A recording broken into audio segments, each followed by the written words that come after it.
Madam Chair, there are positive impacts and other consequences, negative impacts, if you like. There will be, by using Captain Cook, it frees up Queen's Wharf for public use. Yep, saw that. Yep. Apart Captain from Cook what's in our option report. requires I think it's all in the report. There will be changes to the nature of the use of, or the movement of traffic on Quay Street. But again, these are consequences rather than what I would have called, if I'm understanding you, are there any major issues that are going to be of concern to the council? I don't believe so. Okay, that's the one identified only in here as the Port Precinct. Yes, correct, correct. Thank you, Chair. I just reserve my right to speak when you get to the recommendation. Okay, Councillor Crum.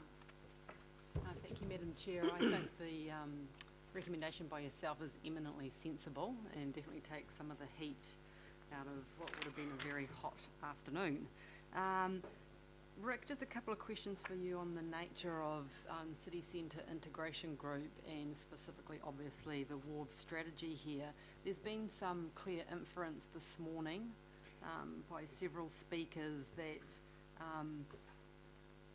in their opinion, it's been more of a commercial-led strategy, and ports have dominated the group that has brought together the strategy, and it's entirely a commercial focus and outcome.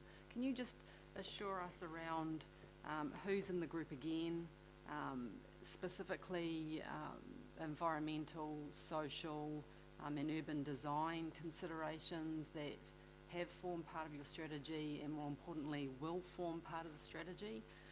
And then my next subset question would be, Madam Chair, in terms of requesting staff undertake more detailed work describing issues, I would imagine that some of the concern around the table is that each have issues that they would like to be more described in detail. So how do we inform that more detailed work with the issues that we might hold there? Yeah, what's the list of stuff we want to have happen? I think this is And how do we starter how do for we 10. feed that in? Yeah.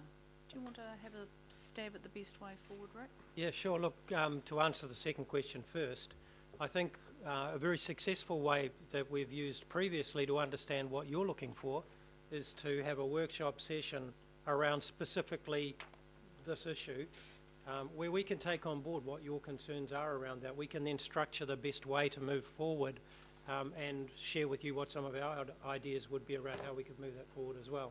So really it's understanding each other on this journey is going to get us to the right place in the end, making sure we don't drop any of your concerns along the way.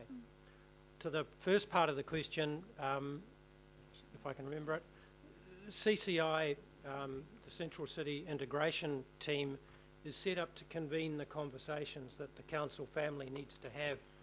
The parts of council that have been involved in this particular piece of work are Auckland Council, and that means in its widest context. So all of the elements of the council have had input into this process through its representation into the city centre integration-led work stream.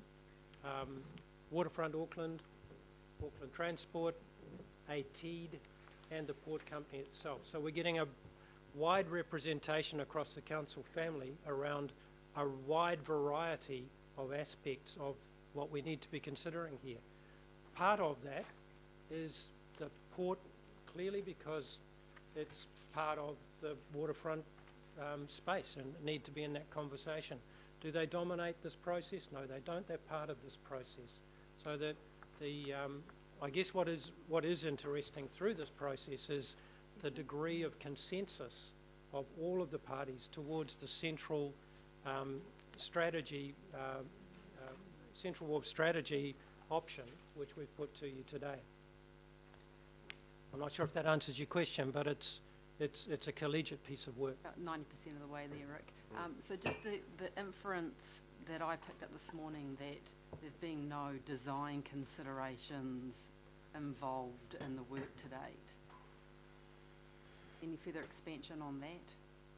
Sorry, design? Well, If you look at who presented this morning, a lack of urban design, thoughts, considerations, concerns that we're not factoring that in at this stage. No, look, I disagree with that. There's been a large consideration to the impacts of this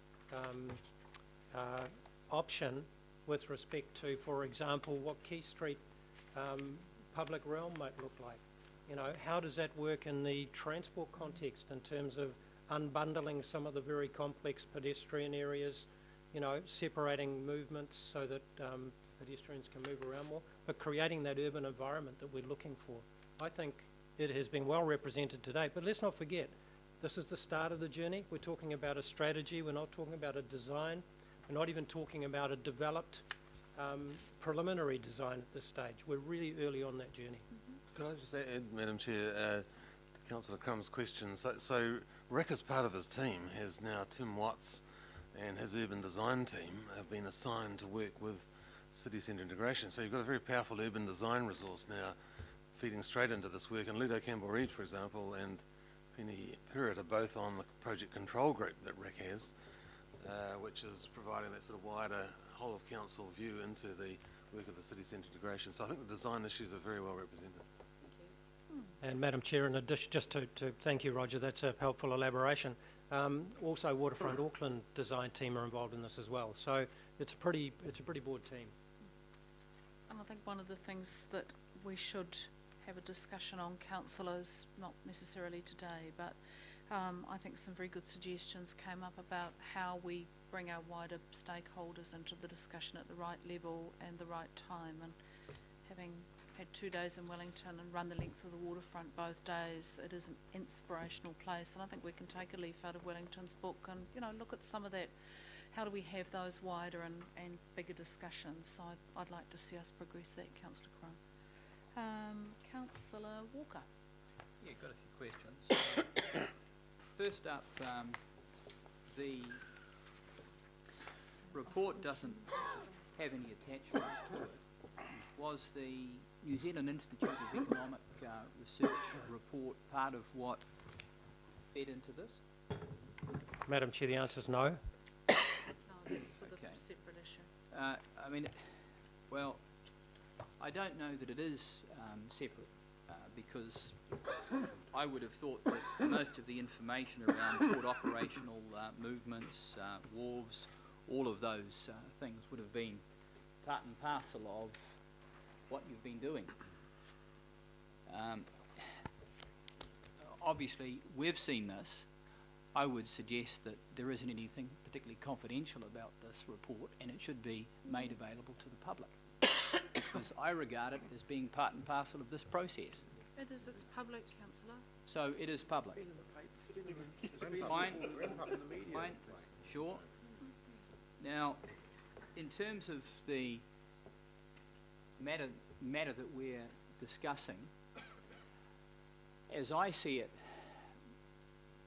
much of the requirement around any extension to Bledisloe turns on cars and space for cars, what amounts to a car park.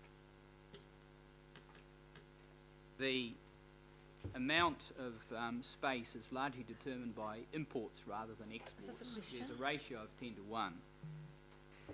Have other options been considered in terms of what might happen in the future around cars? 5 other options. Madam Chair, that's a question that ports would be better addressed to the port company. It's not part of our consideration.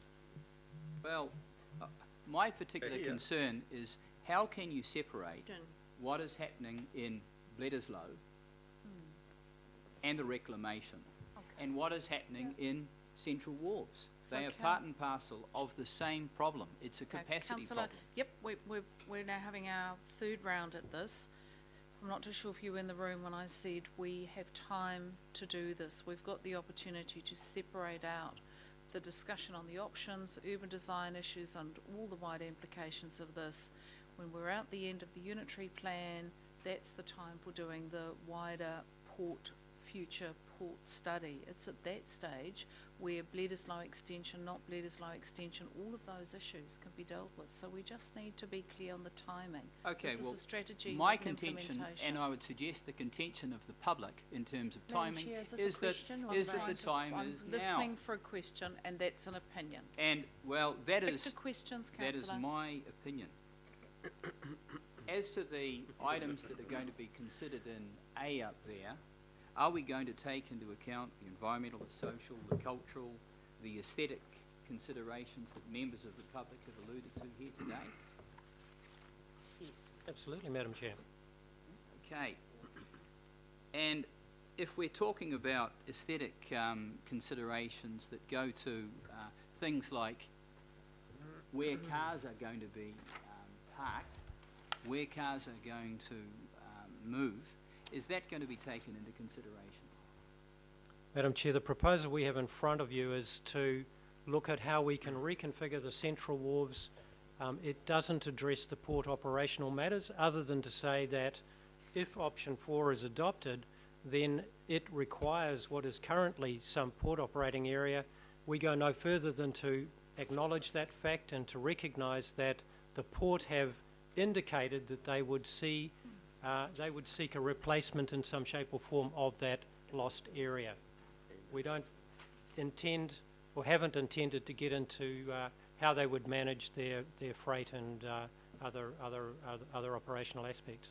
Which is the I wider guess issue my for concern discussion. is that as far as option 4 is concerned, as it stands now, it includes a plan that takes into account Bledisloe and shows the further reclamation of Bledisloe. Okay. Madam Chair, it may well be, and not for this group to consider, I'm talking about the CCI-led group, it may be that the port could address this in another way. We've merely indicated the potential. I think we could Yeah, have been yeah. no clearer. We're now entering the Well, fourth loop of this. I'm interested in Yep, how the you port are. can address it in another Okay. way. Any more questions? Yeah, I got a question. No, I've got lots of questions here. I've got Councillor Watson, That's all Member for Thai now. Party, Councillor Brewer, Councillor Wood, Councillor Clow, and then we will need to move on to the recommendations. Councillor Watson. Okay, thank you.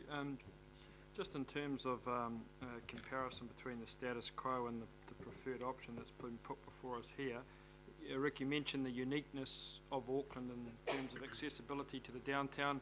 Obviously overseas, geographical constraints or even visitation constraints are dealt with by the use of tenders, aren't they? So in some instances they are. Yeah, so that remains an option here as well. It's a suboptimal option and not one that we would consider viable in any long-term capacity at all.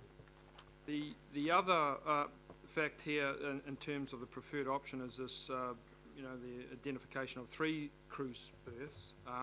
I noticed in all the options we have what looks like a cruise liner over at Wynyard Wharf, which takes it up, of course, to 4. If I'm assuming that's something that's a possibility too. So I guess my question is that if Wynyard has a capability, and it looks just by scale here to take some of these larger cruise berths, then to meet that 3 cruise berth requirement could be done with the status quo in Wynyard, is that right? Wynyard wouldn't be available for cruise in the current planning thinking anyway for at least 10 years. We have to give consideration to how we would manage that ahead of that. It's certainly an option for the future,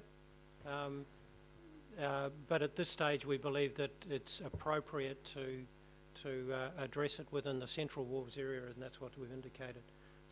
To put a vessel out on Wynyard Wharf means not only having the appropriate infrastructure and development there at that time, but also giving consideration to transport issues and those sorts of things. Certainly, it's a potential possibility for the future. That's why we've penciled it in that way. Okay.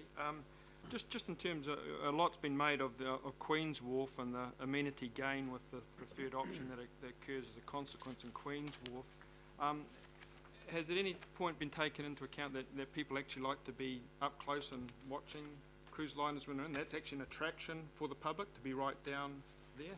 Is that figured in your thinking in terms of the use of Queen's? Captain Cook won't be that far from Queens. I mean, it isn't now, it won't be then.